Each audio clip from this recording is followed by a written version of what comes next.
Douglas in Edinburgh. Douglas, good evening. Hello, Daniel. Good evening. Thanks very much for taking my call. The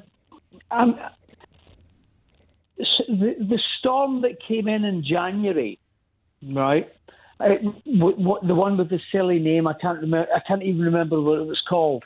But it took the rendering off the side of my house. And I've spoken with my insurance company. It's taken this long to get them to do it. But what they've said is that they believe that my rendering was already damaged and that the rain had gotten in and turned to ice, and when the storm came in, it blew it off. Now, it's nearly $3,000 to get this fixed, man.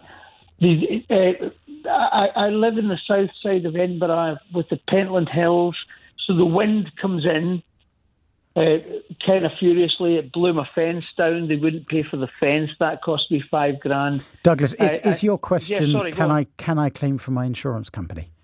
That's what I'm asking. Excellent. And they've said no. Okay. So I didn't quite understand why their reasoning would disentitle you from an insurance payment. If there was already a problem with the house and there were cracks in the rendering and water had got in and frozen, surely that would be covered by the policy anyway, or would it be a previous insurer that was responsible for that?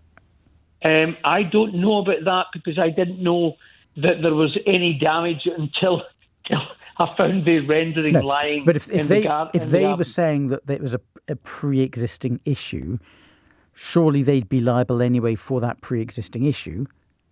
Okay.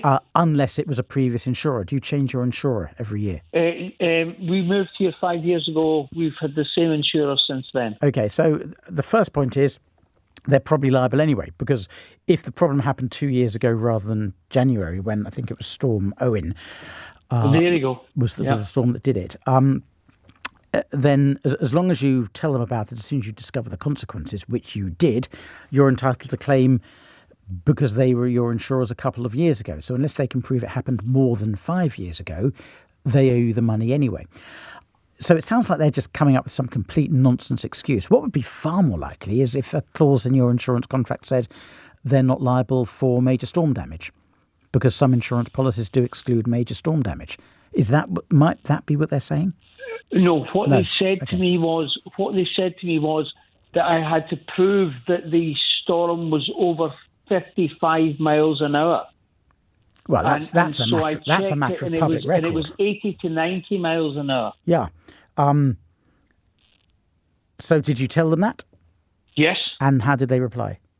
They replied and said that they think that the damage was already caused previously. Yeah, they're talking absolute codswallop. I would just get a stalemate letter off them, as I was saying to Colin a moment ago. I think it was Colin.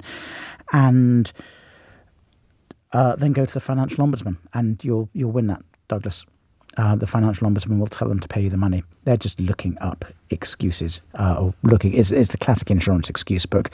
They just come up with a list. This is excuse number 74 for not paying a perfectly good claim from Douglas in Edinburgh, because we don't want to pay him £3,000, even though he's freezing cold. Douglas, you'll get that money, I promise you. Good luck with it.